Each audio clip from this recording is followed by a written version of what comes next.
자, 우리 다 함께 자리에서 일어나셔서 오늘도 우리와 함께 하시는 주님께 감사와 기쁨으로 찬양하며 나아가겠습니다.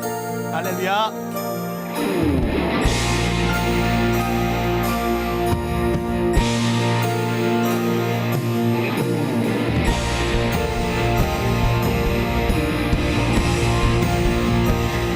고백합니다.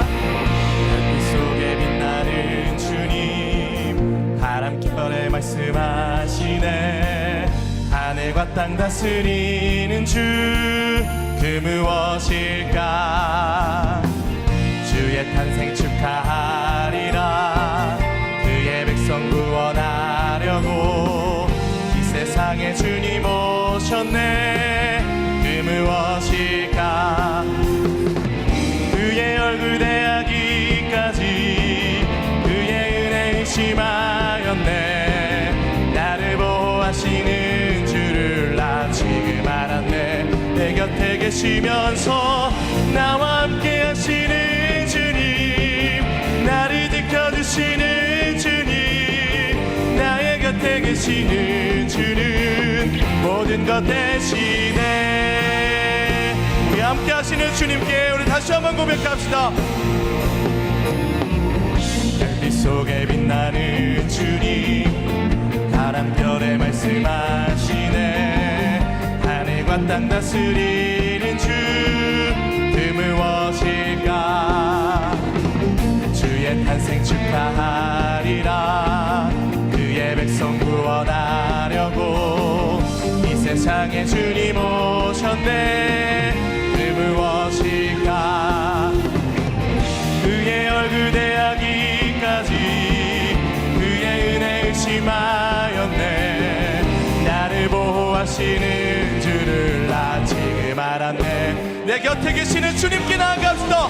나와 함께 하시는 주님, 나를 지켜주시는 주님, 나의 곁에 계시는 주는 모든 것에 나와 함께 하시는 주님, 나와 함께 하시는 주님, 나를 지켜주시는 주님, 나의 곁에 계시는 주는. 우리 한 번 더 고백합시다. 나와 함께 하시는 주님, 나를 지켜주시는 주님, 나의 곁에 계시는 주는 모든 것 대신에.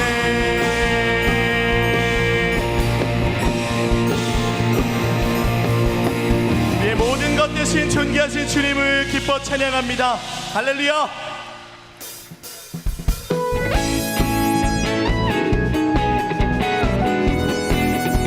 어떤 상황에서도 주님만을 바라봅니다.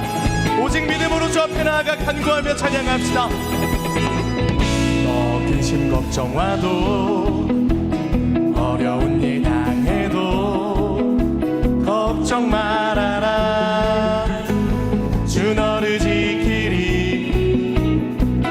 위험한 일 당해도 슬픈 일이 와도 걱정 말아라. 주 너를 지키리. 늘 지켜주시리. 주님의 사랑 속에 거하라.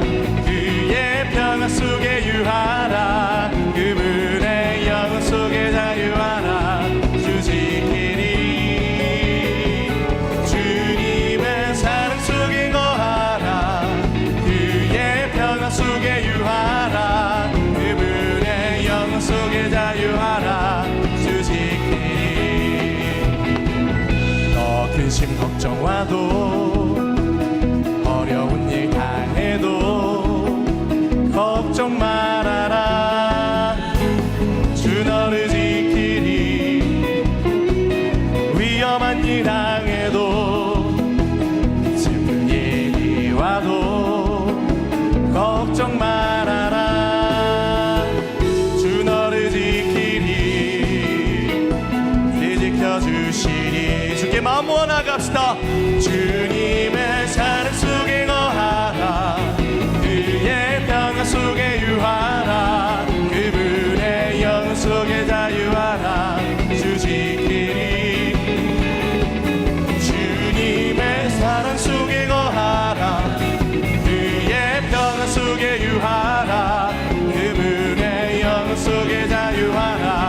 목소리 높여 고백합시다.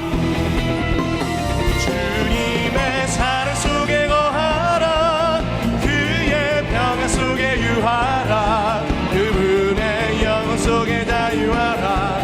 주 지키리. 아멘. 주님의 사랑 속에 거하라, 그의 평안 속에 유하라, 그분의 영혼 속에 자유하라. 주 지키리.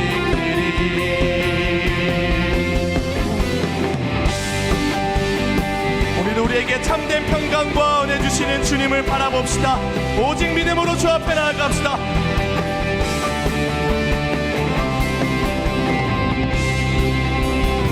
세상은 평화 원하지만 전쟁의 소문 더 늘어간다. 이 모든 인간 고통 두려움 그 지겨움 끝없네. 그러나 주 여기 계시니 우리가 아들 믿을 때에 그의 영으로 하나 돼. 우리가 아들 믿을 때에 그의 영으로 하나 돼. 하나일세 우리 모두 다, 하나일세 우리 모두 다, 하나일세 우리 모두 다, 하나일세. 우리 주 사랑 안에 사네, 우리 주 사랑 안에 사네. 주를 하나로 회복했네.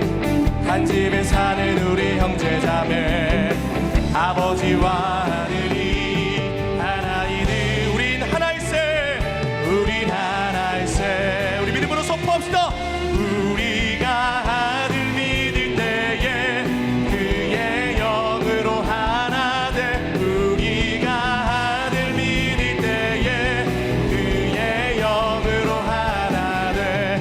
하나일세 우리 모두 다, 하나일세 우리 모두 다, 하나일세 우리 모두 다. 한 번 더 고백합시다. 하나일세, 하나일세 우리 모두 다, 하나일세 우리 모두 다, 하나일세 우리 모두 다, 하나일세. 오직 주만 바라보며 나의 삶을 드리네.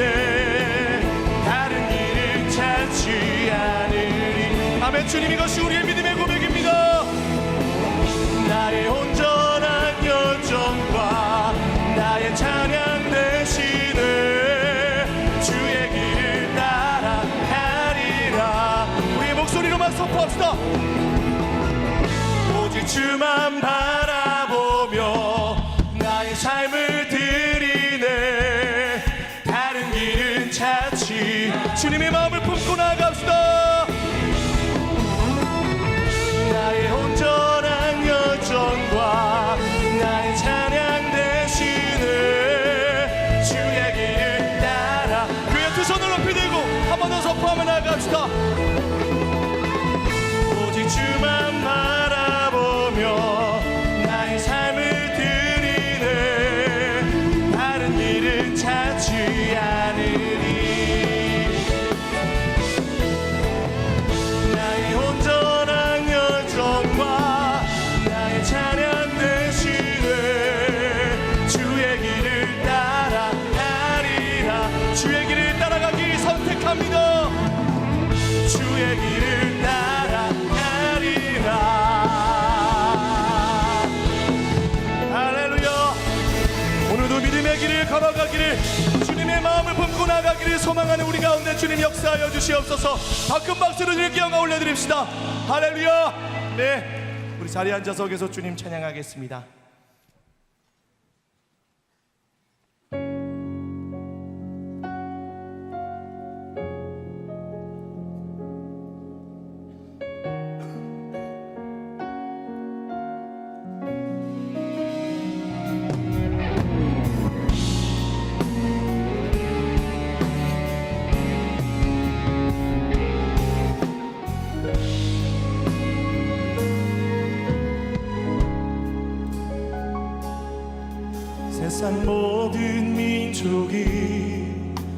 구원을 얻기까지 쉬지 않으시는 하나님,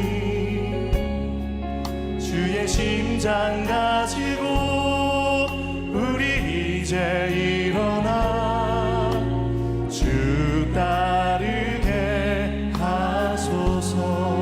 세상 모든 육체가 주의 영광 보도록 우리 부르시는 하나님,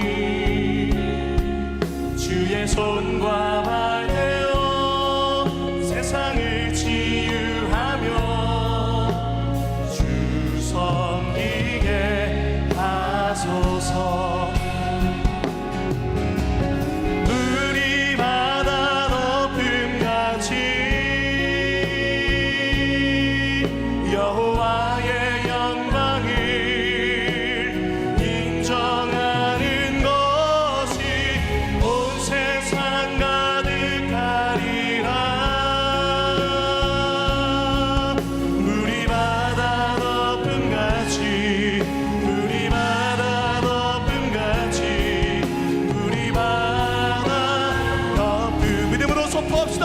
보리라 그날에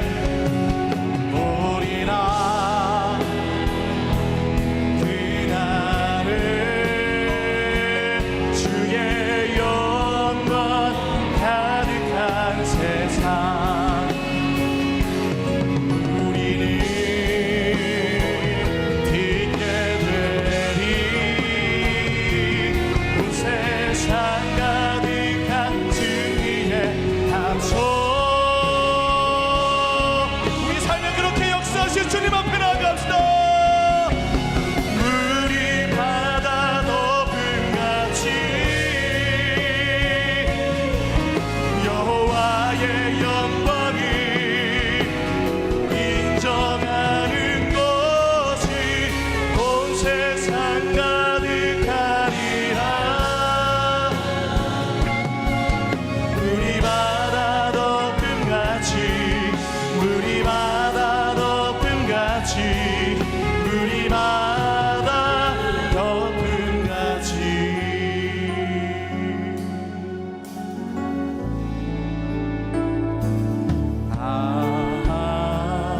하나님의 은혜로 있을 데 없는 자 왜 구속하여 주는지 난 알 수 없. 우리 가슴에 손을 얹고 한 번 더 고백합시다. 왜 내게 구세 믿음과 또 복음 주셔서 내 마음이 항상 편한지 난 알 수 없도 내가 믿고 의지하며 내가 믿고 또 의지하는 내 모든 형편, 우리의 모든 삶의 형편을 주께 맡기며 아뢰시다.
하나님 정말 그렇습니다. 이 땅의 유일한 소망은 오직 주님이시며 하나님 말씀밖에 없음을 고백합니다. 오늘도 하나님의 마음을 우리 가운데 부어주시고 말씀 주실 때 우리가 정말 명확하게 하나님의 뜻을 깨닫고 분별하며 하나님의 사랑이 얼마나 크고 놀라운지 그 사랑 앞에 다시 한번 엎드릴 수 있는 은혜의 시간이 될 수 있도록 하나님 역사하여 주시옵소서. 부어주실 말씀의 은혜를 기대하며 간구하며 기도하며 나아갑시다. 하나님 감사합니다. 오늘도 주님 앞에 엎드립니다. 주의 사랑 앞에 나아갑니다. 주여 우리의 모든 연약함과 어두움을 거두어 가시고 오직 생명의 말씀으로 하나님 우리를 깨우치셔서 하나님의 마음을 품고 나아갈 수 있는 주님의 사람으로 살게 하여 주시옵소서. 좋으신 하나님 아버지, 지존하신 주님의 이름을 높여 찬양합니다. 거룩하고 복된 주일에 주의 백성들이 모여 하나님 앞에 예배를 드리게 하시니 감사를 드립니다. 올 한 해 동안 어려운 삶의 고비마다 거룩한 돌파구를 열어주시고 크신 은혜로 함께 하심에 감사를 드립니다. 이 시간 십자가의 보혈에 의지하여 주님의 보좌 앞으로 나아갑니다. 하나님의 뜻대로 살지 못한 우리의 모든 죄악을 주의 보혈로 씻으사 거룩하고 정결하게 하여 주옵소서. 이 시간 모든 성도가 영과 진리로 예배할 때 예배 가운데 가득한 하나님의 임재를 경험하는 은혜의 시간이 되게 하여 주옵소서. 전능하신 하나님 아버지, 이 나라와 이 민족을 불쌍히 여겨 주옵소서. 정치는 갈등과 혼란 속에 있고 경제는 갈수록 어려워져가는 현실 속에서 우리가 의지하고 바라볼 분은 하나님 한 분뿐임을 고백합니다. 하나님께서 전능하신 손으로 이 나라를 위기에서 건져 주옵소서. 한국교회가 기도의 손을 들고 거룩한 능력을 회복하여 절망 가운데 있는 이 민족에게 소망의 빛을 비추게 하여 주옵소서. 북한 지하교회 성도들의 기도를 기억해 주셔서 북한의 영적 토양이 바뀌게 하여 주옵소서. 인권과 신앙의 자유가 보장된 삶을 살게 하여 주옵소서. 한반도를 하나님의 영광으로 사로잡으시고 성령의 새바람을 불어 주옵소서. 남과 북이 하나 되어 온 열방에 복음의 빛을 비추는 복된 나라가 되게 하여 주옵소서.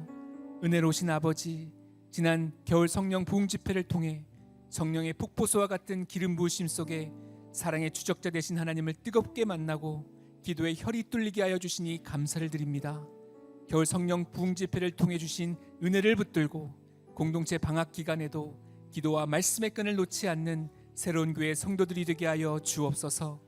사도행전적인 부흥의 역사를 써내려갈 수 있는 약속의 땅도 하나님의 놀라운 방법으로 허락하여 주셔서 새로운 교회가 복음의 항공모함의 사명을 잘 감당하게 하여 주옵소서. 우리의 예배를 받으시는 하나님, 이 시간 드리는 예배에 성령의 기름을 부어 주옵소서. 갈급한 마음으로 주님 앞에 나온 주의 자녀들의 심령을 말씀의 생명수로 채워 주옵소서. 오늘도 목자의 마음으로 강단에서 말씀을 증거하는 한옥 목사님에게 성령의 두루마기를 입혀주시고 말씀에 성령의 권능을 부어 주옵소서. 선포된 말씀이 옥토와 같은 성도들의 심령에 심겨져 100배의 결실을 하게 하여 주옵소서.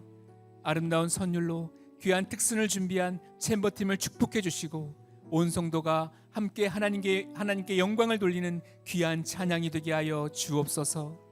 예배를 위해 여러 모양으로 섬기는 성도들의 헌신을 축복해 주시고 섬길수록 세상이 줄 수 없는 하늘의 기쁨이 충만하게 하여 주옵소서. 감사드리며 예수 그리스도의 이름으로 기도드립니다. 아멘. 할렐루야.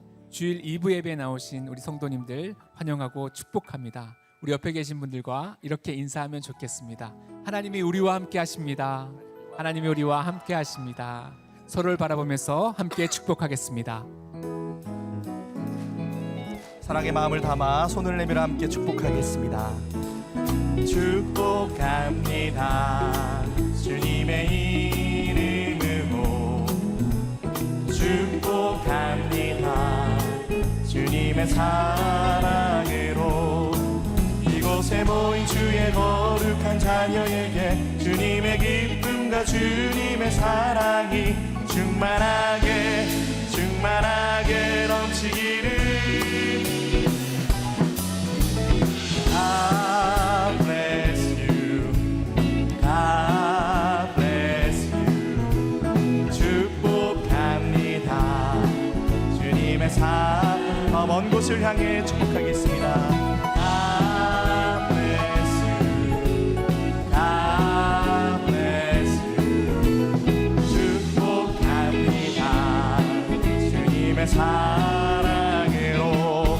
서로 격려하며 서로를 축복하겠습니다.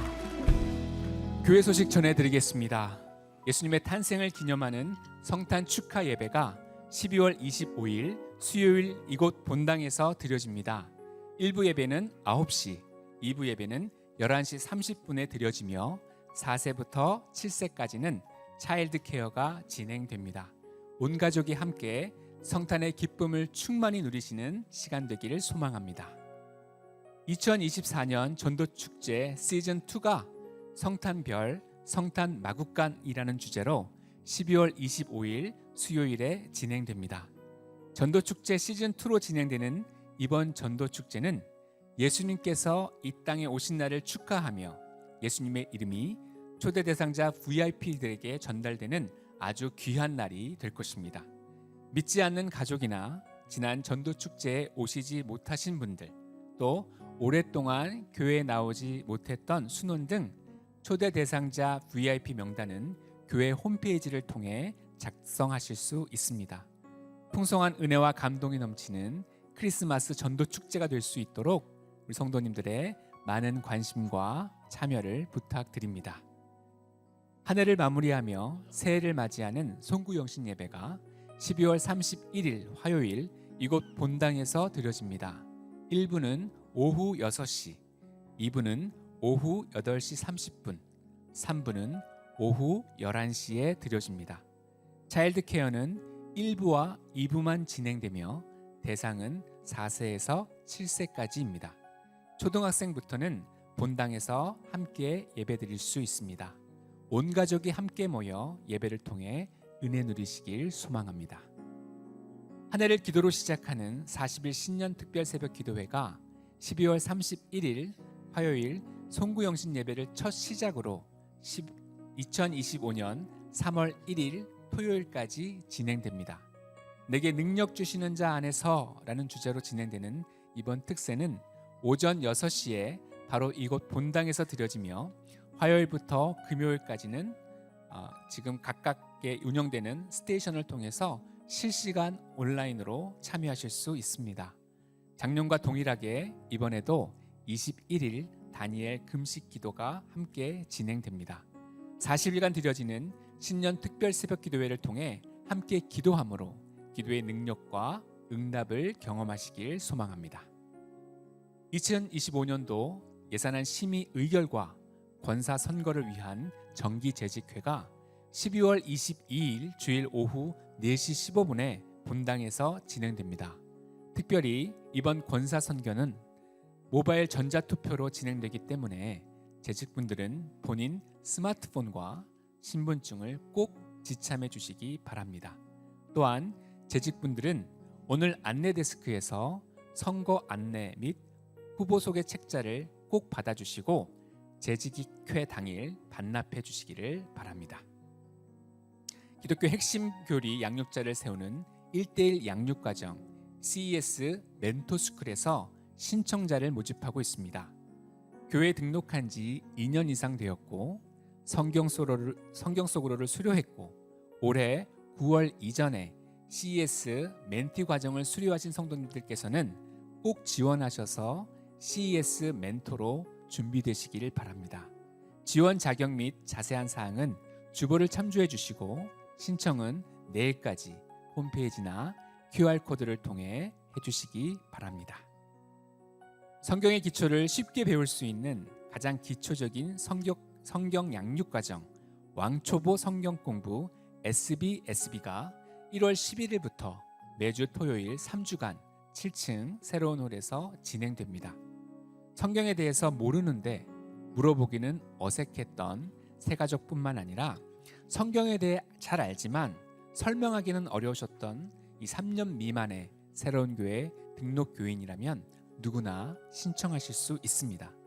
온라인 선착순으로 35명의 등록을 받으며 회비를 완납하신 분에 한해서 등록을 인정합니다. 오늘 오후 4시부터 홈페이지를 통해 신청해 주시기 바랍니다. 힐링팀이 주관하는 환우들을 위한 기도회가 오늘 오후 4시 10분 7층 새로운 홀에서 진행됩니다. 현재 투병 중이시거나 완치 후 관찰 중이신 분들, 몸이 아픈 분들의 치료와 회복을 위해 한 분 한 분의 이름을 부르짖으며 간절히 기도하고자 합니다. 주변에 기도해야 할 대상자가 있다면 누구나 오셔서 기도하실 수 있습니다. 겨울 부흥회에 뜨거웠던 기도의 열기를 이어 치유와 회복의 거룩한 돌파를 경험하는 은혜가 있도록 많은 관심과 기도를 부탁드립니다. 이제 챔버팀의 특순 후에 한옥 목사님께서 하나님의 말씀 전해주시겠습니다.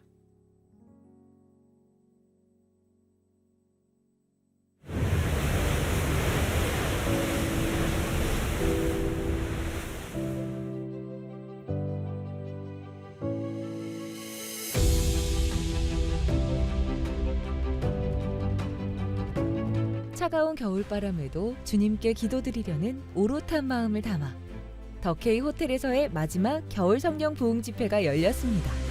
사랑의 추적자인 하나님께서 저를 어디까지 끝까지 사랑하시는지 좀 그런 기대하는 마음으로 집회에 오게 되었습니다. 성령 충만받고 한 해를 잘 마무리하기 위해서 왔습니다. 오늘 하나님께서 저에게 특별한 사랑의 말씀을 많이 해주셨으면 좋겠고 하나님과 정말 뜨거운 사랑의 관계를 회복할 수 있었으면 좋겠습니다. 세상이 어둠에 잠길지언정 겨울 성령 부흥 집회는 성도님들의 기도로 빛났습니다. 하나님의 은혜를 받고 그 부름에 응답하는 귀하고 귀한 시간이었습니다. 하나님의 뜻대로 살지 않으면 항상 폭풍이 와요. 이제 사랑의 추적자이신 하나님 앞에 멈추십시오. 이 폭풍은 우리를 절대 포기하지 않겠다는 그분의 사랑입니다. 그의 손에 잡혔으면 기도하십시오. 성령의 기도가 여러분을 도와줄 것입니다. 성령님 도와달라고 하십시오. 요나를 도왔던 성령님이, 예수님을 도왔던 성령님이 여러분의 기도를 도우실 것입니다. 이번 요나 말씀을 통해서 더 큰 회개의 깊이에 대해서 또 생각하게 되었고 또 그게 또한 저의 앞으로의 삶의 또 영적 거듭남으로서 작용될 거라고 생각하고요. 정교인이 함께 모여서 하나님과 함께 예배하고 또 기도드릴 수 있는 시간을 가지게 돼서 정말 기뻤습니다. 옛사람을 버리는 게 되게 힘들었는데 과거의 허물을 버리고 앞으로 나아갈 수 있는 용기를 많이 얻었습니다. 내년에 어떻게 살아가야 될지 정말 내 안에서 잊고 있었던 것들이 무엇인지 다시금 깨닫게 되고 또 계획을 세울 수 있게 되는 그런 계기가 됐던 것 같습니다. 새로운 чуулганы бүхий л итгэлийн ахын тус ямар их итгэлийн хувьд гүнзгий байгаа юм бэ гэдэг. Ямар их бурхныг эрен хайж байгаа вэ гэдгийг харсан гайхалтай цаг байлаа. Пастор миний хувьд бол үнэхээр ингэж харна, мэдэрнэ гэдэг бол миний үйлчлэлд ямар их ивэл болж байгаа гэдгийг үгээр илэрхийлэхийн аргагүй байна. Маш их баярлалаа. Бурхан та бүдийг ивээх болтугай. 여러분이 지금은 고난의 바다 속에 있다 할지라도 여러분이 정말 이 어둠 속의 기도로 이걸 뚫고 나온다면 여러분을 보고 수많은 사람들이 용기와 희망을 갖게 될 것입니다. 어둠 속에서도 기도로 나아가는 새로운 교회 성도님들과 함께 이제는 새해를 맞이할 순간입니다. 지난 한 해를 돌아보고 다가오는 신년을 하나님과 준비하며 여는 신년 40일 특별 새벽 기도회. 새로운 교회 성도님들의 뜨거운 성원을 기다립니다.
하나님의 마음. 요나 4장 1절에서 11절 말씀입니다. 요나가 매우 싫어하고 성내며 여호와께 기도하여 이르되, 여호와여, 내가 고국에 있을 때에 이러하겠다고 말씀하지 아니하였나이까? 그러므로 내가 빨리 다시스로 도망하였사오니 주께서는 은혜로우시며 자비로우시며 노하기를 더디하시며 인애가 크시사 뜻을 돌이켜 재앙을 내리지 아니하시는 하나님이신 줄을 내가 알았음이니이다. 여호와여, 원하건대 이제 내 생명을 거두어 가소서. 사는 것보다 죽는 것이 내게 나음이니이다 하니, 여호와께서 이르시되 내가 성내는 것이 옳으냐 하시니라. 요나가 성읍에서 나가서 그 성읍 동쪽에 앉아 거기서 자기를 위하여 초막을 짓고 그 성읍에 무슨 일이 일어나는가를 보려고 그 그늘 아래에 앉았더라. 하나님 여호와께서 박넝쿨을 예비하사 요나를 가리게 하셨으니 이는 그의 머리를 위하여 그늘이 지게 하며 그의 괴로움을 면하게 하려 하심이었더라. 요나가 박넝쿨로 말미암아 크게 기뻐하였더니 하나님이 벌레를 예비하사 이튿날 새벽에 그 박넝쿨을 갉아먹게 하심에 시드니라. 해가 뜰 때에 하나님이 뜨거운 동풍을 예비하셨고 해는 요나의 머리에 쪼임에 요나가 혼미하여 스스로 죽기를 구하여 이르되 사는 것보다 죽는 것이 내게 나으니이다 하니라. 하나님이 요나에게 이르시되 내가 이 박넝쿨로 말미암아 성내는 것이 어찌 옳으냐 하시니 그가 대답하되 내가 성내어 죽기까지 할지라도 옳으니이다 하니라. 여호와께서 이르시되 내가 수고도 아니하였고 재배도 아니하였고 하룻밤에 났다가 하룻밤에 말라버린 이 박넝쿨을 아꼈거든. 하물며 이 큰 성읍 니느웨에는 좌우를 분별하지 못하는 자가 12만여 명이요 가축도 많이 있나니 내가 어찌 아끼지 아니하겠느냐 하시니라. 할렐루야. 우리 하나님께 감사와 영광의 박수 올려드리겠습니다. 챔버가 마치 영화 OST 보는 것처럼 편곡도 멋있고 우리 성령 충만한 연주 우리 4부까지 들려주실 텐데 우리 정영근 지휘자와 우리 챔버팀 한번 격려의 박수 한번 해드리겠습니다.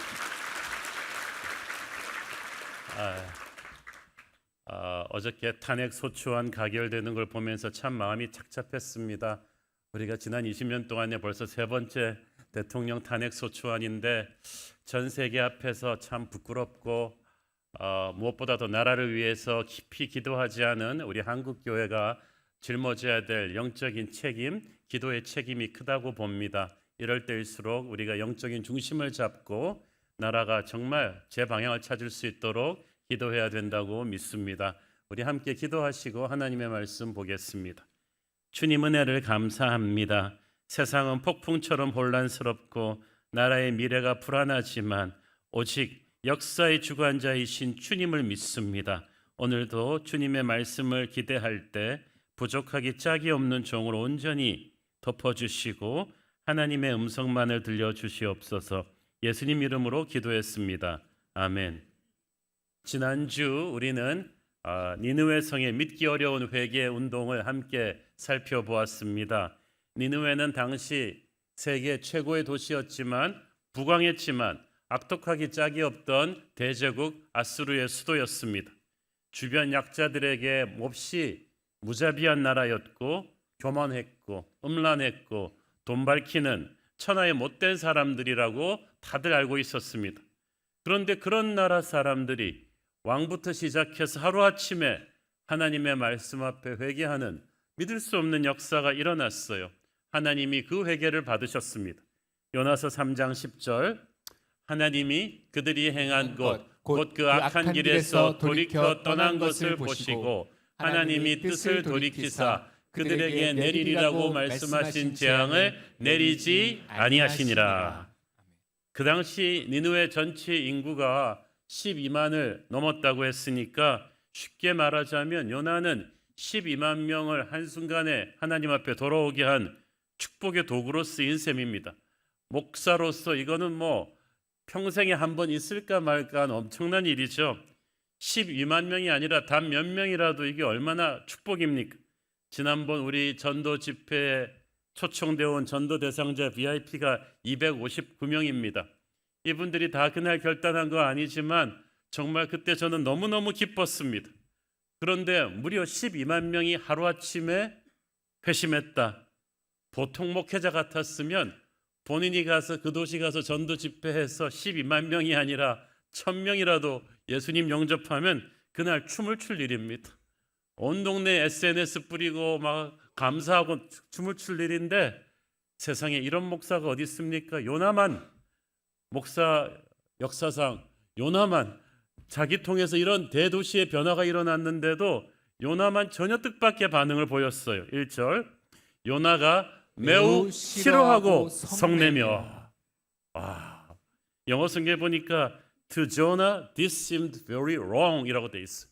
요나한테는 이건 하나님이 잘못하신 것이다, 이건 아니지 않나라고 판단되었다는 뜻입니다.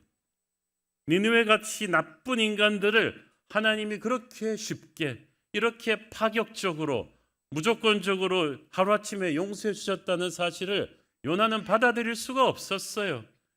이건 너무 값싼 회개를, 은혜를 베푸신 게 아닌가라고 생각한 것입니다. 2절 읽습니다.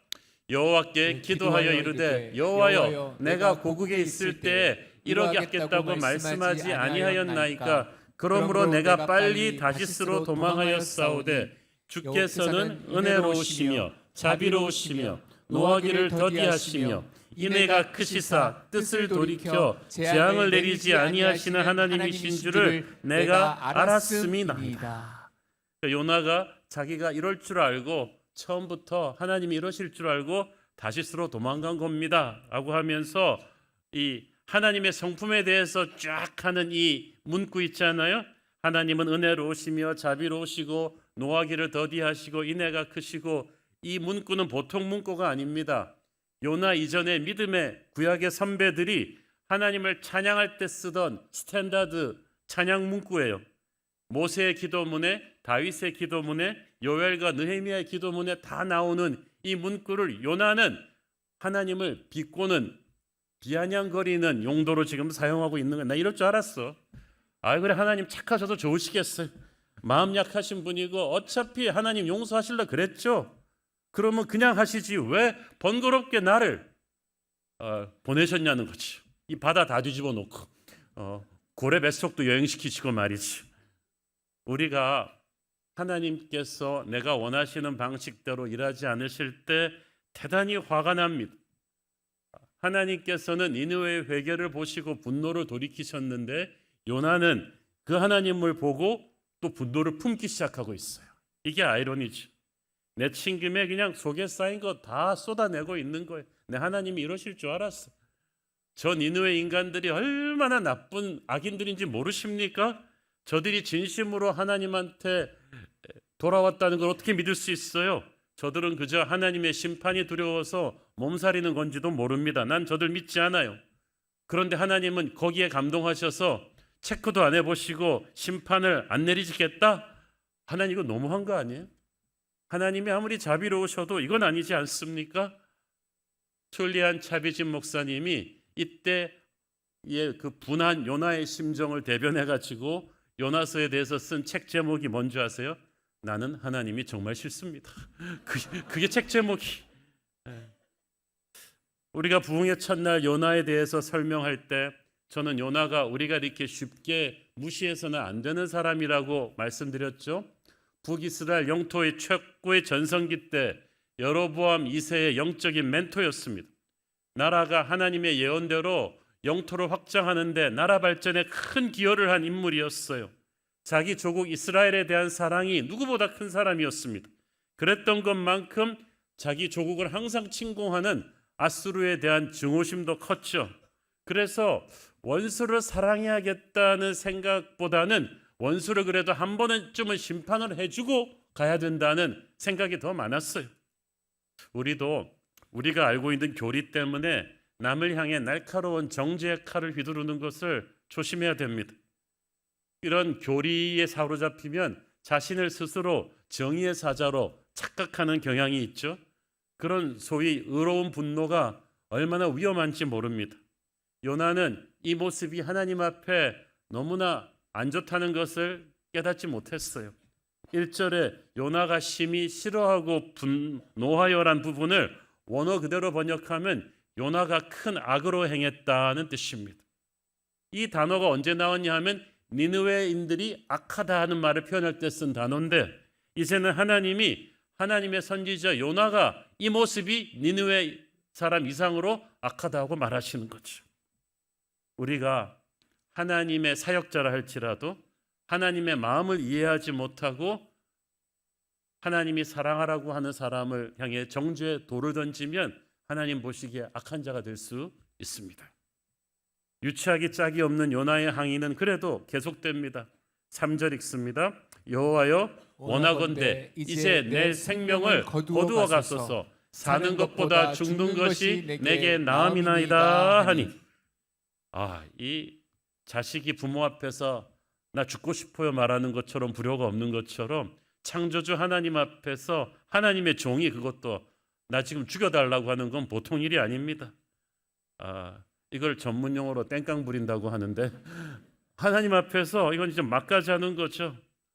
조국 이스라엘을 짓밟은 원수 니느웨를 이스라엘의 하나님이 어떻게 이렇게 심판하시겠다 해놓고 다시 마음을 안 바꾸십니까? 칼을 뽑았으면 사과라도 베야 되는 거 아닙니까?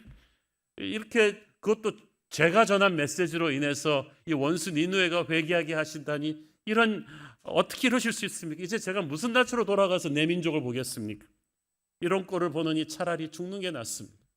사실 여기다가 하나 추가 설명을 붙이자면 요나의 속내는 이런 것이었어요. 요나가 솔직히 하루 만에 이 12만 명에 달하는 어저께까지 그렇게 악하던 성경 말씀이라고는 들어본 적도 없는 니느웨 사람들이 회개하는 걸 보고 충격을 먹은 거예요. 왜냐하면 요나의 조국 이스라엘 백성들은 지난 50년 동안 한 번도 이런 회개를 한 적이 없어요. 도시 전체가 회개하기는커녕 한 마을도 이런 회개를 한 적이 없어요. 그런데 이 이스라엘에 드린 하나님의 정성은 지금 니느웨에 드린 정성의 몇십 배는 될 거예요. 수많은 선지자들이 이스라엘에 가서 복음을 전했단 말이죠. 거기에는 성경책도 낭독되었어요. 그런데 꿈쩍도 않던 조국 이스라엘, 그래서 요나가 참 나라가 발전되는 건 좋지만 여기에 대해서 답답하던 차에 자기의 조국을 짓밟은 아수르 백성들은 어떻게 단 하루 만에 회개하냔 말이죠. 그 사실이 요나의 마음을 더 힘들게 했어요. 평생 나쁜 짓만 하고 살면서 세상적으로 성공하던 못된 자들이 이제 하나님의 용서와 사랑까지 받는다? 이런 불공평한 일이 어디 있겠냐 말이죠. 지금까지 이스라엘은 군사력이나 경제력에서 아수르에게 뒤처지는 것은 할 수 없었어요. 그러나 그래도 하나의 자부심이 있다면 그래도 우리는 하나님이 선택한 백성이다, 이런 자부심은 있었는데 이제 그것도 아니에요. 이 아수르 백성들이 이스라엘보다 하나님까지 잘 믿어서 하나님의 자녀가 되면 이러다가 하나님의 민족이 되는 거 아니야? 이거는 보통 일이 아닙니다. 요나는 자신의 조국이 아닌 원수의 민족이 하나님의 백성 되는데 자기가 기여했다는 것이 너무 싫어요. 이렇게 기억되고 싶지 않단 말이에요. 그래서 나를 죽이라고 하나님 앞에서 시위를 합니다. 제가 하나님 같았더라면 말이죠, 이런 네 가지 없는 종을 그냥 놔두지 않았을 것 같아요.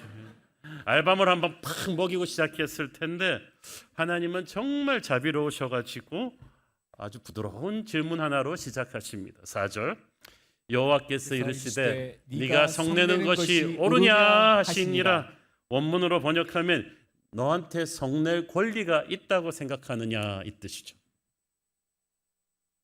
성경 말씀에 네 눈에 있는 들보부터 먼저 빼고 네 형제의 눈 속에 있는 티끝을 빼라는 말이 있어요. 들보는 문에다 세우는 이만한 거고 티끌은 잘 보이지도 않는 먼지예요. 그 말은 무슨 뜻이에요? 너는 네 형제의 잘못은 아주 칼같이 보는데 그것이 옳지만 틀린 말이다. 그리고 네 잘못은 별로 아니라고 생각하는데 이게 시야가 잘못된 것이다. 네 잘못은 네가 생각하는 것보다 더 크고 네 형제의 잘못은 네가 생각하는 것보다 더 작다. 그러므로 남한테 돌 던지기 전에 먼저 너부터 회개하는 것이 하나님의 자녀의 자세다. 죄인은 죄인을 정죄할 자격이 없다는 거죠. 그렇잖아요. 유치장에 갇힌 죄수들끼리 죄인이라고 서로 벌할 수가 없잖아요. 요나는 악한 니느웨가 오히려 그 악에 상응하는 심판을 받아야겠다고 생각했는데 하나님이 용서해 주시니까 화가 난 거. 이러면은 권선징악, 인과응보의 원칙에 맞지 않지 않습니까? 그런 거예요. 우리가 보통 나 같은 죄인 살리신 주님의 은혜는 당연하고 너 같은 죄인 살리신 주의 은혜는 놀랍다고 생각하잖아요. 어떻게 이렇게 물렁하게 저런 인간을 용서해 줄 수 있는가라고 분노합니다. 이 모든 거는 나는 의롭다는 착각에서 비롯된 거예요. 요나는 지금 주제 파악이 안 돼 있어요. 자기 자신이 지금 얼마나 큰 용서의 수혜자인 줄 모르고 있어요. 사실 인과응보의 법칙대로 했다라면 요나는 옛날에 하나님이 죽였어야 됐어요. 하나님의 말씀을 불순종하고 도망가서 폭풍에 휩쓸려서 무죄한 선원들까지도 위험하게 했던 그의 죄. 그는 이미 물고기 뱃속에서 죽어야 했던 사람입니다. 그런데 하나님이 다시 살려주셨어요. 그의 회개 기도를 받으시고 사명을 행할 두 번째 기회를 주셨어요. 자기는 두 번째 기회를 받아놓고 니느웨한테 두 번째 기회 주는 것은 아니라는 거예요. 요나는 하나님이 이런 식으로 세상 다스려서는 안 되신다고 막 항의하고 있습니다. 한번 심판하기로 하셨으면은 확실하게 심판하셔야지 천하의 하나님의 권위가 쓰지 심판한다 그래놓고 마음 바꾸시고 또 안 했으면은 어떻게 이 열방을 다스리겠냐는 거죠. 그렇게 마음을 바꾸시면 안 된다는 거예요. 기독교 작가 필립 얀시가 이 대목에서 요나가 모르고 있던 것이 하나 있다고 했습니다. 왜냐하면 하나님은 이미 구약 성경에서 그 전에 4번이나 마음 바꾸신 적이 있거든요. 한 민족을 멸하겠다고 했다가 그들의 회개를 보시고 마음을 바꾸신 적이 있어요. 오늘 니느웨 성 사건은 그 4번 중에 한 번일 뿐이에요. 나머지 3번은 어떤 민족인지 아세요? 다 이스라엘 민족이에요. 모세가 십계명 받고 있을 때 금송아지 만들면서 춤추던 이스라엘 민족을 하나님이 멸망시키겠다고 했을 때 모세가 생명을 걸고 중보해서 막았잖아요. 이스라엘 민족이 회개한 것도 아니고 모세 한 사람의 중보를 보고 그때도 똑같은 단어에 하나님이 마음을 바꾸셨어요. 그래서 이스라엘은 살아난 거예요. 자기들은 그렇게 벌써 3번이나 하나님이 마음을 바꾼 은혜의 수혜자였으면서 지금 니느웨를 향해서 한번 마음을 바꿔서 용서해 주신다 그러니까 어째 이럴 수가 있습니까? 아까 요나가 조금만 역사를 알았다면 이게 말도 안 되는 영적인 내로남불이죠. 만약 요나의 주장대로 하나님이 심판하시겠다 해놓고 어떤 일이 있어도 끝까지 심판하신다면 이스라엘도 멸망해서 지금 요나는 존재하지도 않았을 거예요. 이게 우리의 이중성입니다. 마태복음 18장에 나오는 예수님의 비유 기억하시죠?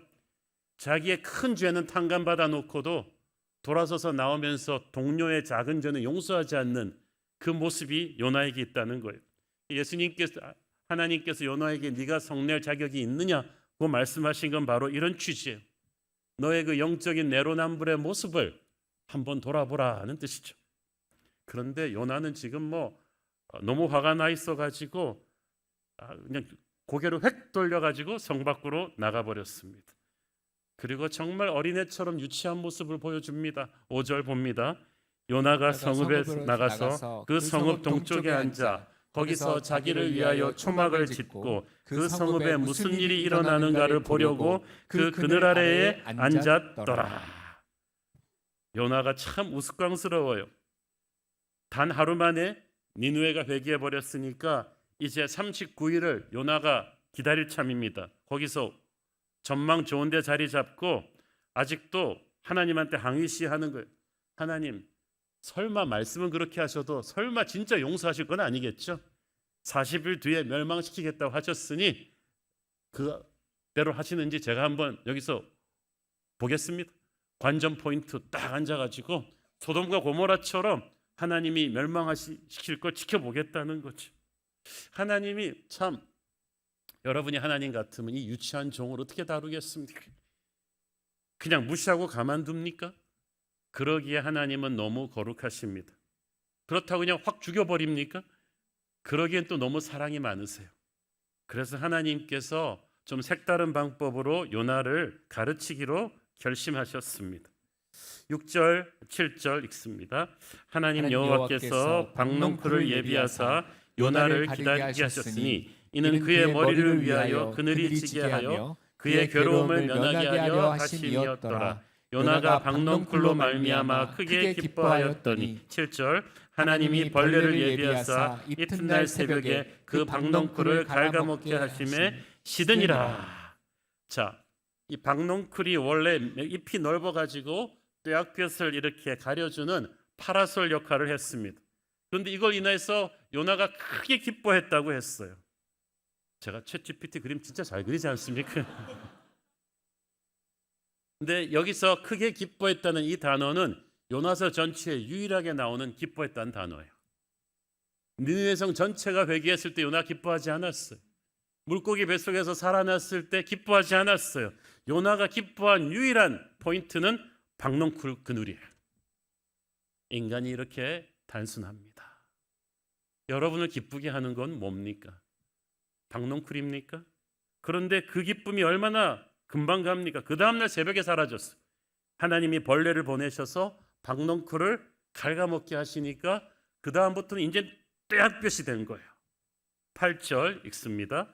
해가 뜰 때 하나님이 뜨거운 동풍을 예비하셨고 해는 요나의 머리에 쪼임에 요나가 혼미하여 스스로 죽기를 구하여 이르되 사는 것보다 죽는 것이 내게 나으나이다 하니라. 박농쿨이 시들어 버린과 동시에 해가 뜨고 중동 특유의 이스트 윈드, 사막의 뜨거운 바람이 불어옵니다. 이거 한번 겪어보신 분들은 아시겠지만 이게 거의 사우나에서 나오는 뜨거운 바람과 똑같아요. 그러니까 요나가 이제는 죽여주시옵소서. 또 두 번째 죽여달라는 말이 나오죠. 여러분, 우리가 영성이 안 좋을 때는, 하나님과 사이가 안 좋을 때는 조그마한 불평도 우리를 큰 힘으로 내려칠 것입니다. 박농쿨 때문에 좋아하다가 또 박농쿨이 마르니까 죽고 싶다. 요나는 보통 세상 사람과 똑같은 반응을 보입니다. 모든 세상 사람들은 박농쿨은 있을 수도 있고 없을 수도 있어요. 이건 마치 어떤 거냐 하면 직장에서 좀 승진하면 좋아했다가 좌천당하면 또 확 늘어졌다가 죽여달라고 했다가 영적인 지도자인데 수준이 이렇게 유치해진 거예요. 근데 중요한 사실은 햇볕을 가려준 시원한 박농쿨도 그것을 시들게 한 벌레도 하나님이 요나를 위해 준비한 소품들이었다는 사실이죠. 그래서 이 8절에 나오는 예비하셨다, 뜨거운 동풍을 예비하셨다는 말씀이 요나서에 4번 나오는데 다 똑같은 단어예요. 바다 위에 폭풍을 예비하셨고 그 다음에 요나를 삼킨 큰 물고기를 예비하셨고 박농쿨을 예비하셨고 벌레를 예비하셨고 뜨거운 동풍을 예비하셨다는 것은 요나의 인생에 닥치는 이 크고 작은 기쁜 일, 좋은 일, 힘든 일들, 어려운 일들이 큰 일, 작은 일들이 다 요나에게 주는 하나님의 메시지였다는 사실이에요. 여러분, 하나님은 말씀하실 때 여러분의 귀에 환청처럼 무슨 갑돌아 이렇게 해서 말씀하시는 게 아니에요. 여러분의 인생에 지금 일어나고 있는 일들, 사건들, 뜻하지 않은 사람들, 이런 것들이 다 하나님의 메시지입니다. 하나님이 여러분에게 뭔가 말씀하고 계세요. 이걸 나중에야 깨닫게 되는 경우가 많죠. 하나님께서 환경을 통해 말씀하신 다음에는 진짜로 바로 말씀을 하십니다. 환경이 여러분에게 여러 가지 어떤 메시지를 줄 때 이게 무슨 말인지 잘 모르겠으면 이제 성경 말씀으로 오셔야 돼요.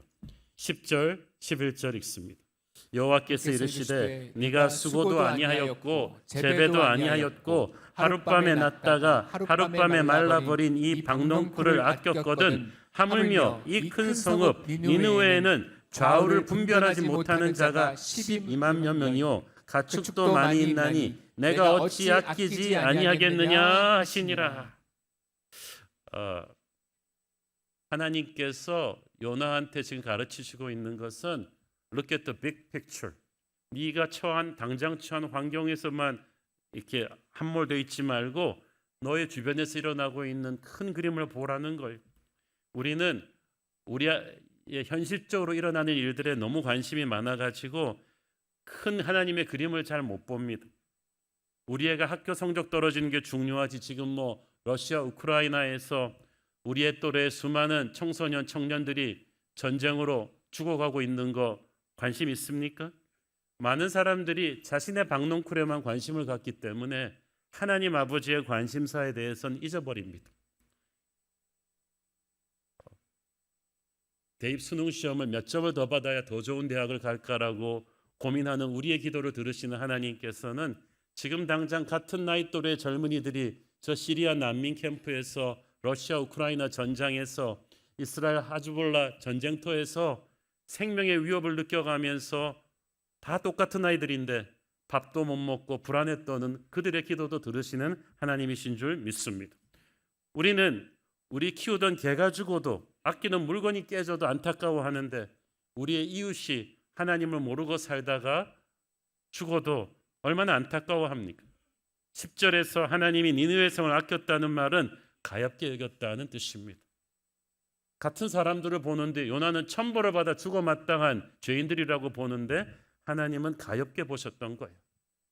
우리는 이놈의 세상 한번 쓸어버려야지 하는데 하나님께서는 이 세상을 이처럼 사랑하사 독생자를 주셨습니다. 니느웨 사람들이 좌우를 분별하지 못한다는 말은 그들은 영적 판단력을 상실한 영적 장님이라는 뜻입니다. 이스라엘 사람들은 그래도 하나님의 말씀이 뭔지에 대해서 알고는 있지만 이 사람들은 누가 알려주지도 않은 거예요. 집으로 돌아오고 싶어도 길을 모르는 사람들이기 때문에 그들이 불쌍한 상황을 너도 좀 불쌍히 여겨보라는 거지. 영성이란 아버지의 마음과 나의 마음을 동기화시키는 것입니다. 요나, 네가 진정으로 나의 선지자라면 나의 마음을 너는 알아줘야 되는 거 아니냐는 거예요. 요나는 성경 지식이 많았습니다. 교리적으로 정확했습니다. 그러나 마음이 하나님으로부터 벗어나 있으니까 이게 영적으로 혼란이 오는 거예요. 우리도 마찬가지예요. 교회 오래 다닌 분들 중에 성경 지식도 많고 교리적으로 정확한 분들이 있는데 하나님의 마음과 떨어져 있는 분들이 많습니다. 그걸 어떻게 아느냐? 예수 안 믿는 형제들에 대한 눈물이 말라버린 사람, 전도와 선교의 이야기를 듣고 가슴이 뜨거워지지 않다면 바로 그런 사람인 거예요. 요나의 때로부터 500년 뒤에 이 세상에 오시게 되는 예수님은 요나에게 없었던 선지자의 따뜻한 마음이 있으셨습니다. 요나는 성 밖으로 나가서 니느웨의 멸망을 구경하려고 했는데 예수님은 성 밖으로 나가셔서 우리를 위해서 십자가를 지시고 돌아가셨습니다. 요나서에서 우리가 참 요나가 계속 씨름했던 딜레마는 하나님의 정의와 하나님의 사랑이 어떻게 같이 갈 수 있느냐 하는 것입니다. 우리가 제가 어렸을 때 자주 불렀던 CCM 찬양 중에 God is so good, 좋으신 하나님이라는 아주 찬양이 있었어요. 우리가 하나님은 좋으신 분이라고 믿는데 과연 좋으신 하나님이라는 게 무슨 뜻이냐는 거예요. 우리가 생각하기에 일단 좋으신 하나님은 사랑이 많으신 하나님이죠. 우리를 용서해 주고 사랑해 주신다. 그렇지만 진짜 하나님이 좋으시려면 동시에 어떤 사람이 남을 해꾸지하고 죽이는 악을 행하는 걸 보실 때 그 악인을 반드시 잡아줘야 돼요. 악인을 보고도 가만둔다면 좋으신 하나님이 아니죠. 악을 벌하는 것을 정의라고 하고 우리는 하나님이 정의로우셔야 좋으신 분이라고 생각합니다. 그러나 또 모든 죄인을 발각 즉시 다 심판해 버린다면, 용서하는 사랑이 없다면 그는 정의의 하나님이시긴 하지만 사랑의 하나님은 될 수 없어요. 그래서 이게 딜레마인 거예요.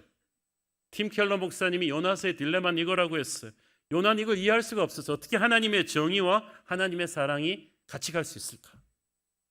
하나님은 사랑이라서 모든 사람을 용서해 주고 싶은데 또 하나님은 정의의 하나님이시기 때문에 죄를 그냥 넘어갈 수는 없는 거예요. 어떻게 죄는 벌하시면서 죄인들은 용서하실 수가 있을까? 이 요나가 풀지 못했던 딜레마가 훗날 예수 그리스도의 십자가를 통해서 대답이 됩니다. 하나님을 거역한 모든 인류의 죄를 하나님이 그냥 없는 것처럼 봐줄 수는 없었어요. 그러면 그 죄의 값은 사망이라는 원칙이 무너지면은 이 영적인 세계의 질서가 무너져 버려요.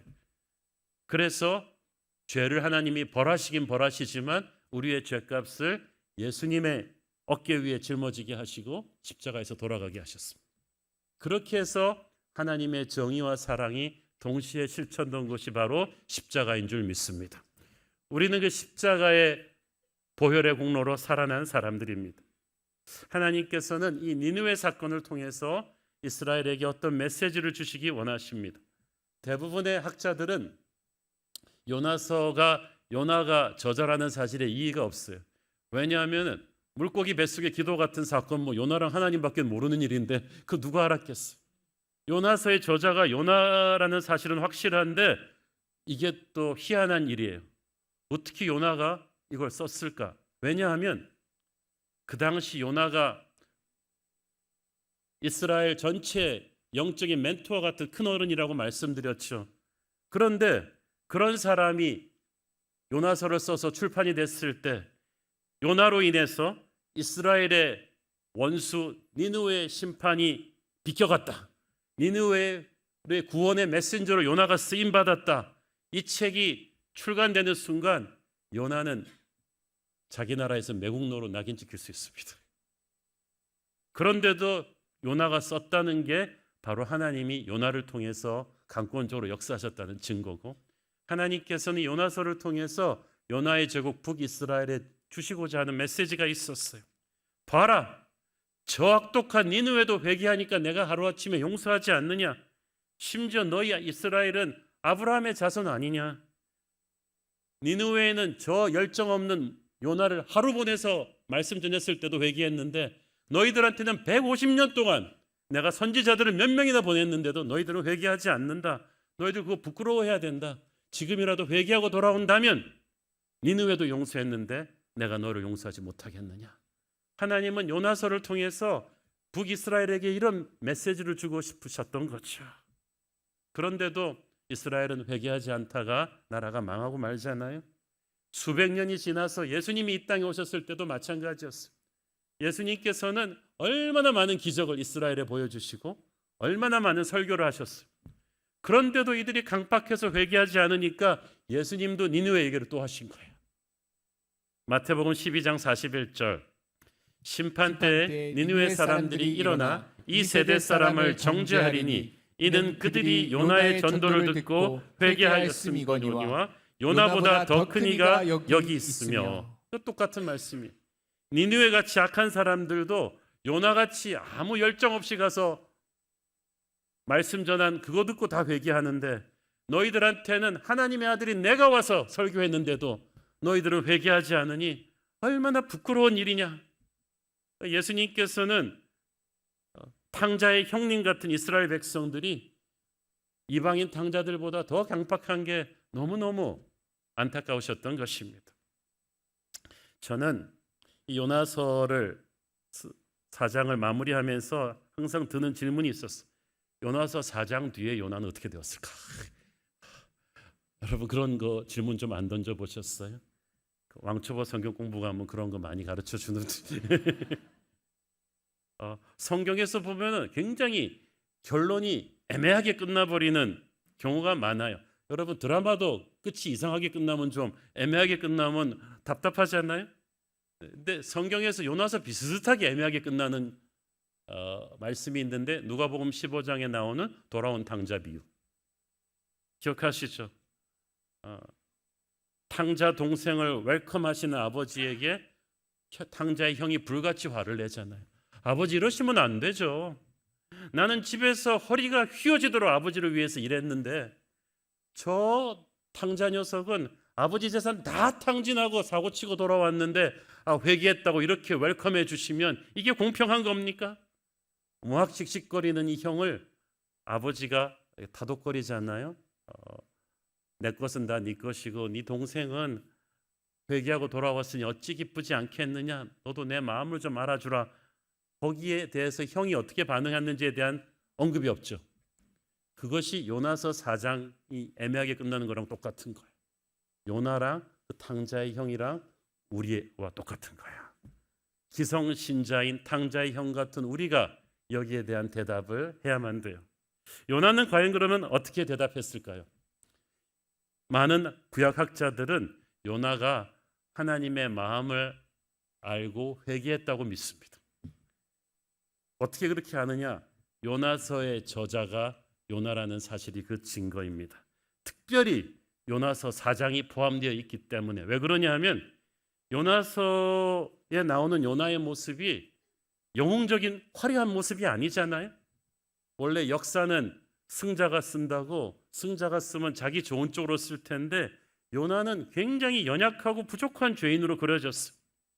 하나님 불순종했다가 물고기 뱃속에 떨어지고 또 박농쿨 하나 있다가 없는 것 때문에 화내고 불평하는 좀 찌질하고 안 좋은 이미지로 기록되었는데, 지금까지 북이스라엘의 국민 영웅으로 추앙받아온 큰어른 요나가 이런 책이 나가게 되면 사람들이 요나에 대해서 가졌던 환상이 다 깨지겠죠.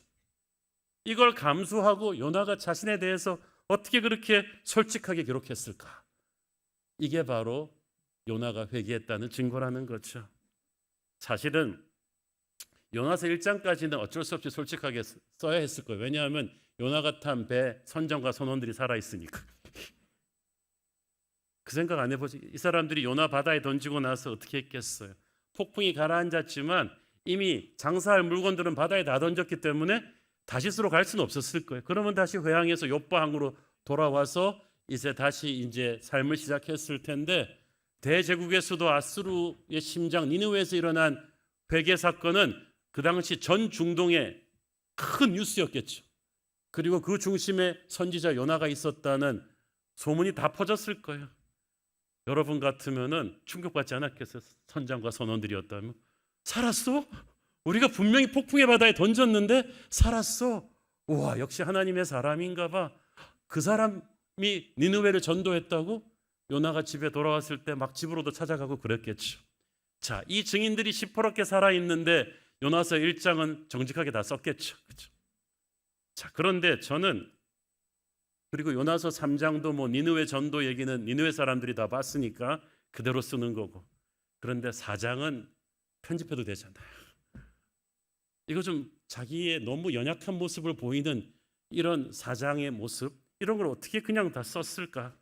멋있게 보이게 미화할 수도 있었는데 연약한 모습을 있는 그대로 다 썼다는 것은 요나가 진정으로 회개했기 때문이에요. 저는 그렇게 봅니다. 왜냐하면 여러분, 제대로 말씀에 부딪혀서 깨어진 사람은, 회개한 심령은 자기의 추함을 고백하는데 부끄러움이 없어요. 그런 분들의 간증은 자기 미화가 없어요.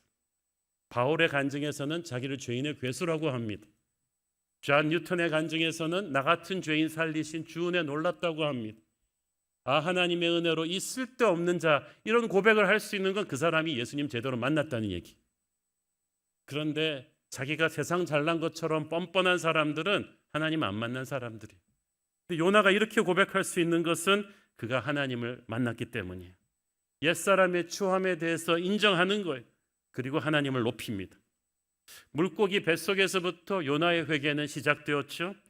그래서 니느웨의 회개를 보고 잠시 삐지긴 했지만 하나님의 타이르시는 음성 들으면서 요나가 다시 회개했음이 분명합니다.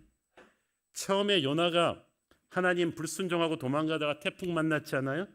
그 뒤로부터 물고기 뱃속에서 성령 기도를 했다고 부흥의 둘째 날 말씀드렸죠. 그 다음부터 요나의 특징은 힘들고 어려워도 그래도 하나님으로부터 도망가진 않아요. 그냥 들이받기만 해요. 힘들어요. 차라리 죽여주세요. 이럴 거면 저를 왜 살리셨어요? 그러면서도 하나님 앞에 있었다는 거죠. 여러분도 그렇게 해야 돼요. 하나님을 이해할 수 없고 힘이 들어도 자꾸 하나님 앞으로 넘어져야죠. 죄를 지어도 하나님 앞으로 넘어지면 하나님이 10번 때릴 거 한 번도 못 때립니다. 하나님의 임재 밖으로 벗어나지 않고 계속해서 씨름한 거예요. 우리도 하나님이 이해가 안 되고 짜증도 나고 그래도 쉬지 않고 기도하며 예배를 놓지 않으면 하나님께서 박농쿨도 보내시고 뜨거운 동풍도 보내시고 그러시면서 성령께서 우리를 깨가십니다. 요나가 저는 그렇게 됐다고 믿습니다. 그러면서 하나님의 마음을 깨달은 거예요. 그러고 나니까 자기의 약함을 적나라하게 고백하는 요나서 4장이 나온 거죠. 요나가 변했어요. 우리도 변할 수 있습니다. 우리가 계속해서 어떤 일이 있더라도 도망가지 않고 예배의 자리를 지키며 불평이 있고 이해가 안 되는 거 하나님한테 다 따지고 그러면서도 하나님 앞에 엎드려 도망가지 않으면 성령께서 우리를 철들게 하시고 우리를 씻어내시고 우리를 바꾸실 줄 믿습니다. 약할 때 강함 되시는 주님의 손이 그때부터 임할 거예요. 요나를 보면요, 이 사람이 뭐 나쁜 범죄자도 아니고 사역 안 하는 사람도 아니고 하나님 사랑하지 않는 사람도 아닌데 문제는 영적인 시야가 좁아요. 고난을 많이 겪어서 그런지 자기 민족에게 고난을 주은 원수를 용서하지 못하는 거예요. 이건 뭐 우리도 그렇겠죠. 그래서 하나님의 사랑만은 다른 민족에게 퍼져나가는 걸 싫어했어. 그들은 축복을 독점하기를 원했고 축복의 종착역이 되기를 원했지 축복의 통로가 되고 싶어하지 않았어. 이것이 요나의 문제요, 이스라엘의 문제요, 예수 오래 믿은 우리 기성신자들의 문제입니다. 하나님께서 그 영적 이기주의를 깨고 계신 거예요. 오늘날 요나서를 읽고 있는 우리 또한 그 아버지의 마음을 가슴에 새겨야 할 줄로 믿습니다. 우리는 하나님으로부터 재능을 받았어요. 건강과 재물과 시간을 받았어요. 그리고 복음을 받았어요. 우리는 복음의 빚진 자입니다. 그래서 열방을 향한 아버지의 마음을 공유하는 복음의 메신저가 되어야 됩니다. 우리가 이 많은 걸 받아놓고 부르심에 응답하는 데 쓰지 않고 도망간다면, 외면한다면 사랑의 추적자는 반드시 우리를 잡을 것입니다. 하나님 아버지의 마음이 있는 곳에 우리의 마음을 두십시오. 그것이 생명의 길이요, 그것이 축복의 길인 줄 믿습니다. 기도하겠습니다. 주님 은혜를 감사합니다. 바로 요나의 모습이 우리 안에 있었던 것을 봅니다. 하나님, 우리는 작은 박넝쿨 때문에도 짜증내고 힘들어하지만 하나님은 우리가 미워하는, 함부로 정죄하는 사람들도 품에 안으시는 분인 줄 믿습니다. 북한도 일본도 우리가 증오하는 어떤 사람들도 다 하나님이 회개하고 돌아오기를 기다리시는 니느웨인 줄 믿습니다. 우리 새로운 교회 성도들이 아버지의 마음을 품고 니느웨 같은 사람들에게도 가서 전도하는 그런 구령의 열정 갖게 하여 주옵소서. 예수님 이름으로 기도했습니다. 아멘. 우리 다 함께 일어나셔서 봉헌 찬양 드리겠습니다.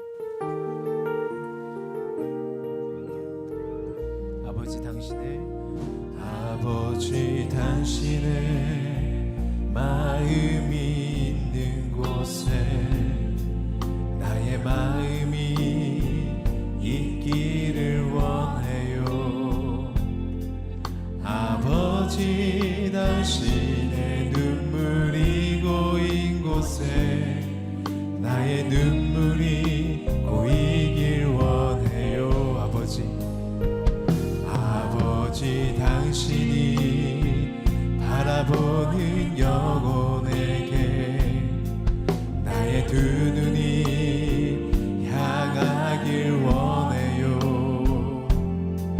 아버지 당신이 울고 있는 어두운 땅에 나의 두 발이 향하길 원해요.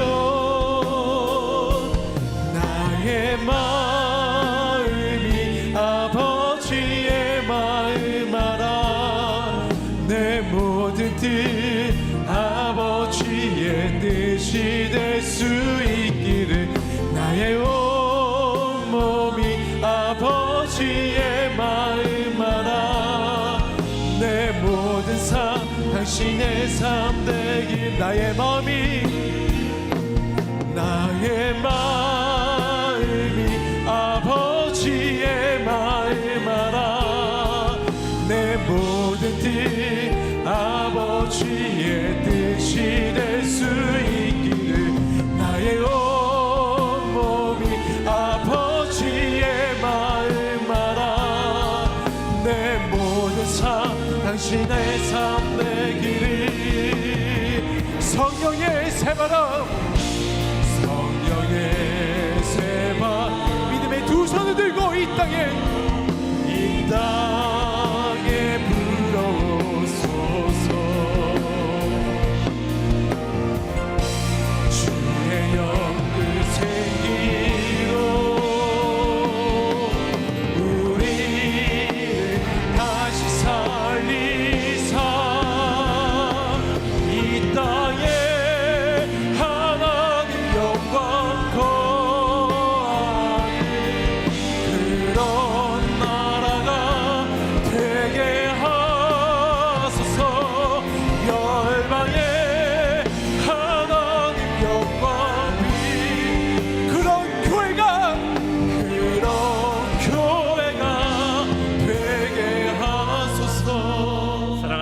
아버지 은혜를 감사합니다. 주님의 특별한 터치가 필요한 성도들을 위해 중보합니다.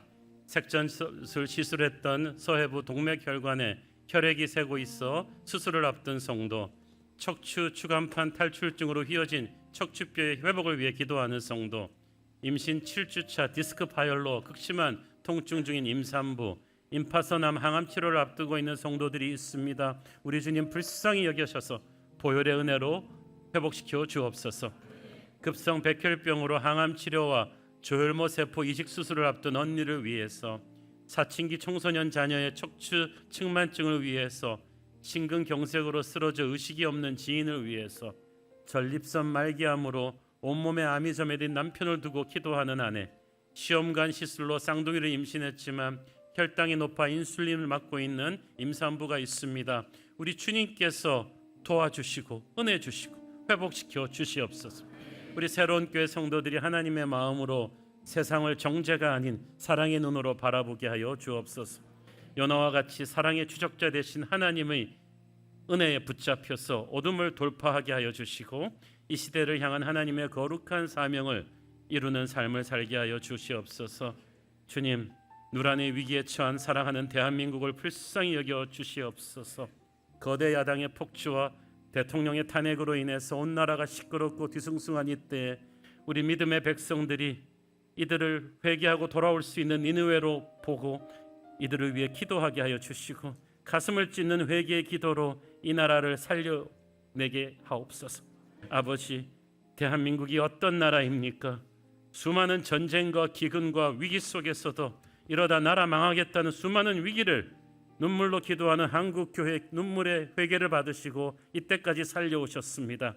주님, 다시 한번 이 나라를 살려주시옵소서. 환난 중에 우리를 도우시고 위기 속에서도 거룩한 돌파구를 열어 주시옵소서. 받은 은혜 감사하며 드리는 헌물의 손길들을 축복하시고 지금은 살아계신 우리 주 예수 그리스도의 은혜와 하늘아버지의 사랑과 성령님 감화 감동하신 것, 교통하신가 축복하심의 은혜가 아버지의 마음을 나의 마음으로 품어서 세상을 정죄의 눈이 아닌 사랑의 눈으로 보기를 소원하는 사랑하는 주의 백성들 머리 위에 지금부터 영원토록 함께 계시기를 축원하옵나이다. 아멘.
예배를 받으신 하나님께 영광의 박수 올려드리겠습니다. 할렐루야. 주님을 찬양합니다. 예배를 마쳤습니다. 한 주간도 주님과 함께 승리하시길 기도하겠습니다. 사랑하고 축복합니다.